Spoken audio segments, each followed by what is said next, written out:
Nama saya Reza, umur saya 14 tahun. Dulu waktu liburan sebelum masuk SMP, saya pernah berkaitan dengan Abza. Dan ya, seperti yang bisa dilihat, saya menjadi seperti ini. Bagaimana awal mula Anda bisa terjerumus ke dalamnya? Jadi awalnya tuh saya pergi bareng teman saya. Terus saya berpisah dengan teman saya karena rumah kami beda arah. Nah, di tengah jalan ada orang yang mengambil saya dan menanyakan alamat.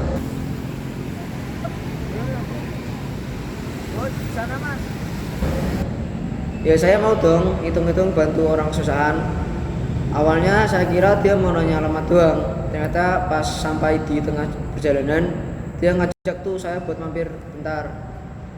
Saya tidak tahu persis tempatnya itu di mana, tapi saya mengira itu rumah makan. Nah lanjut.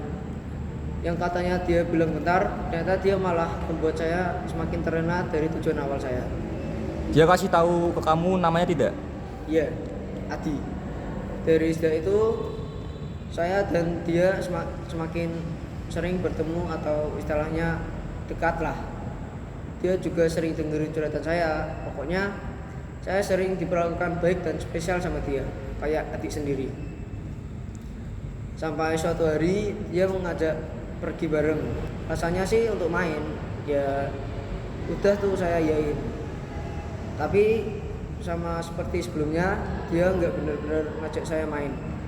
Saya diajak ke suatu tempat, saya tidak tahu pasti itu tempatnya di mana, tapi tempat itu terletak di Gang Tikus, tepian kota. Nah, mulai dari situ lah saya tahu tentang nabza atau narkoba. Lalu kamu ngapain aja di sana? Di sana awalnya cuma diajak ngobrol-ngobrol, terus dia tuh nawarin sesuatu, Tepatnya dia nawarin apa ke kamu? semacam permen warna-warni dalam plastik. Saya juga bingung kenapa dia ngasih itu. Awalnya saya nggak tahu apa-apa soal nabza, namanya juga masih SD ya kan. Terus kamu terima? Saya nggak langsung terima, saya tanya dulu apa itu. Terus dia bilang kalau itu semacam jajanan baru. Saya disuruh nyobain. Jadi waktu itu saya dikasih dalam kutip permen itu, dia ngasih tahu alamat tempat kalau semisal saya mau lagi. Dia bilang permen itu belum diproduksi secara massal, jadi harus dibeli di tempat khusus. Awalnya saya tuh masih merasa biasa aja, lalu setelah beberapa kali mencoba, saya baru merasakan nikmatnya. Ya terus saya jadi ketagihan. Sampai tanpa saya sadari, sekantong permen yang diberikan kemarin sudah habis. Waktu itu saya belum tahu kalau itu narkotika. Karena saya sudah kecanduan makannya, saya seneng kalau dikasih lagi. Awalnya dia ngasih saya gratis, terus lama-lama dia minta saya buat bayar. Sampai ada di suatu titik di mana saya benar-benar berusaha buat mengkonsumsi lagi. Karena agak punya biaya dan sudah terlanjur kecanduan. Saya bingung harus gimana lagi. Akhirnya saya memutuskan untuk lebih terbuka dengan teman saya. Saya cerita sama dia kalau saya sudah tidak punya apa-apa lagi. Lalu bagaimana tanggapan teman kamu? Dari ekspresinya, saya tahu kalau dia sangat kecewa dengan tindakan saya. Dia nyaranin untuk memberitahu ibu saya apapun resikonya. Tapi saya ragu untuk memberitahu ibu saya. Sampai saat itu sangat-sangat sedih dan putus asa. Tapi berkat dorongan dan hiburan dari teman saya beranikan diri secara perlahan untuk memberitahu ibu saya. Bagaimana tanggapan ibu kamu? Sesuai dugaan saya.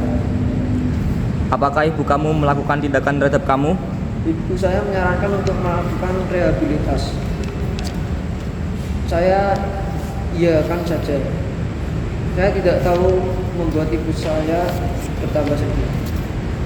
Setelah itu saya lebih memperhatikan saya.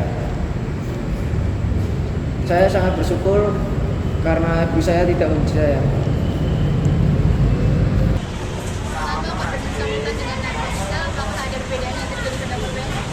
Iya, dia cara menjadi pemarah. Iya, kadang kalau kerja kelompok dia nggak suka mikir. Jadi malah kayak ban gitu. Apa dia cerita soal masa lalunya? Iya. Coba ceritain lagi. Dulu itu Reza anaknya rajin, terus baik banget sama sekitarnya. Tapi semenjak dia mulai nurutin mengonsumsi narkotika, dia menjadi berbanding terbalik. Pokoknya jadi anak yang nakal, terus pemarah. Dan dia juga bilang gak boleh aku ngasih tahu kepada siapapun kalau dia mengonsumsi narkoba. Oh itu aja, kita jadi makin susah bergaul sama kita. Kita jadi juga nggak tahu sebenarnya alasannya apa, tapi kayak dia gampang marah-marah gitu loh. Dia juga sering menyendiri. Lalu gimana sih tanggapan kalian tentang perubahan sifatnya? Atau misalnya ada sesuatu yang mau kalian sampaikan gitu? Kalau boleh jujur, sebenarnya saya sedih dan kecewa. Soalnya dulu saya dekat banget sama dia, kemana-mana selalu bareng.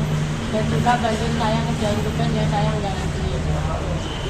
Saya ikut prihatin walau nggak terlalu dekat, tapi Reza punya potensi besar buat hidupnya.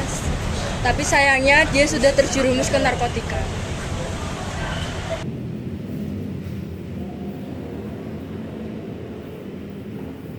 Bagaimana tanggapan Anda ketika Anda mengetahui jika anak Anda mengonsumsi narkotika? Awalnya saya sangat sedih dan kecewa, tapi mau bagaimana lagi? Sebagai seorang ibu, saya hanya bisa memberi dorongan untuk anak saya. Lalu, apa tindakan yang Anda lakukan? Saya menyarankan untuk melakukan rehabilitasi dan anak saya menyetujuinya. Kedepannya saya tidak mau hal itu terjadi kepada anak saya. Setelah rehabilitasinya selesai, bagaimana Anda akan mendidiknya? Saya akan memperbaiki parenting saya tentunya. Lalu saya akan mengajarkannya bersikap disiplin dan berperilaku baik. Setiap ibu seharusnya memiliki rasa empati terhadap anaknya. Anak adalah anugerah paling indah dari Sang Pencipta. Jangan biarkan anak kita terjerumus dalam dunia kegelapan.